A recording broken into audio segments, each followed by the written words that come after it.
Sabe aquela física quântica que parece uma coisa de outro mundo? Pois é, ela está aí, bem no coração da tecnologia que a gente usa todo santo dia. Vamos entender essa história? Ver como o domínio do átomo deu vida ao cérebro da era digital? Olha só para isso. A história toda começa com uma pergunta que é no mínimo curiosa. Como é que um pedacinho de areia, basicamente, se transformou no cérebro de tudo que é digital? Pois é, areia. Essa jornada da praia para o supercomputador é uma das coisas mais incríveis que a ciência já fez. E o segredo está todo escondido lá no mundo quântico do silício. Beleza, então para a gente desvendar o segredo do silício, primeiro a gente precisa dar um passinho para trás. Vamos entender rapidinho como a eletricidade se comporta ou não se comporta dependendo do material. Imagina que os materiais vivem em dois extremos. De um lado, a gente tem os condutores, tipo o cobre. Neles, os elétrons são livres, leves e soltos. É como água correndo num cano, sem barreiras. Do outro lado, tem os isolantes, como a borracha. Ali, os elétrons estão super presos, não saem do lugar por nada. E o silício? Ah, o silício é o diferentão. Ele vive num meio termo muito, muito especial. E é aqui que está o pulo do gato. Num semicondutor como o silício, os elétrons ficam de boa num lugar chamado banda de valência. Mas para gerar eletricidade, eles precisam dar um salto e para um nível de energia mais alto, a banda de condução. Só que tem um obstáculo no meio do caminho, um tal de hiato de energia. Num isolante, esse hiato é um abismo, impossível de pular. Já no silício? No silício é só um pequeno vão, dá para pular. E é aí que a mágica acontece de verdade. O simples calor do ambiente já dá aquele empurrãozinho que o elétron precisava para pular o hiato, e quando ele pula, sabe o que ele deixa para trás? Um espaço vazio. A gente chama isso de buraco. O mais legal é que esse buraco se comporta como se fosse uma partícula com carga positiva. Então, de repente, a gente tem dois tipos de carregadores de eletricidade se movendo: o elétron, negativo, e o buraco, positivo. Ok, ter alguns elétrons e buracos passeando por aí já é legal. Mas o poder de verdade vem quando a gente consegue controlar exatamente quantos deles existem. E para fazer isso, a ciência bolou uma técnica simplesmente genial. O nome dessa técnica é dopagem. Pensa que é como se a gente estivesse fazendo um bolo de silício e adicionasse uma pitadinha de um ingrediente secreto.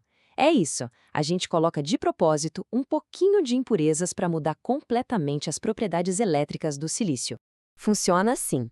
Se a gente joga um pouco de fósforo que tem elétrons sobrando, a gente cria um material tipo N, de negativo, cheio de elétrons livres. Agora, se a gente usa o boro, que vive com falta de elétrons, a gente cria um material tipo P, com um monte de buracos positivos sobrando. E pronto, agora temos dois sabores de silício para brincar.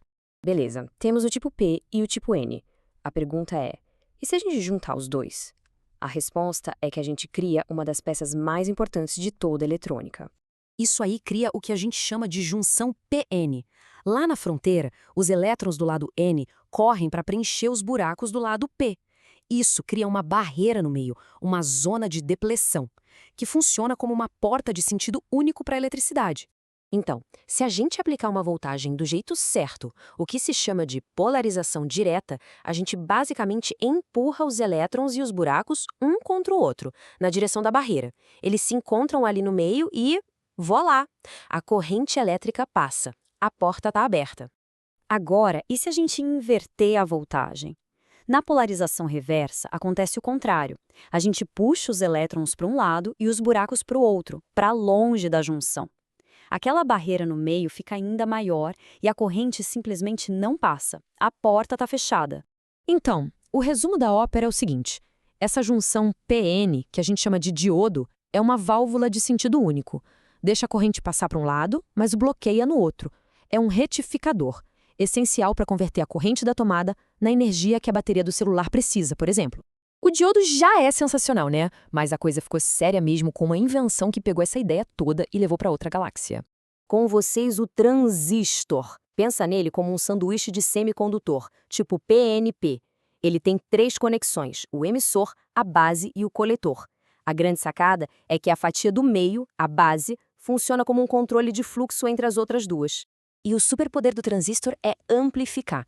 Uma corrente bem pequenininha na base consegue controlar uma corrente gigantesca que passa entre o emissor e o coletor. É como usar a força de um dedo para abrir uma represa inteira. Então, na prática, ele é um interruptor. só que um interruptor sem nenhuma parte móvel. Aplica um pouquinho de corrente na base e, clique, ele liga, deixando uma corrente enorme passar. Corta a corrente da base e, clique, ele desliga. Liga, desliga. Simples assim. E pode acreditar, esse conceito tão simples de liga e desliga é a pedra fundamental de todo o mundo digital que a gente conhece hoje.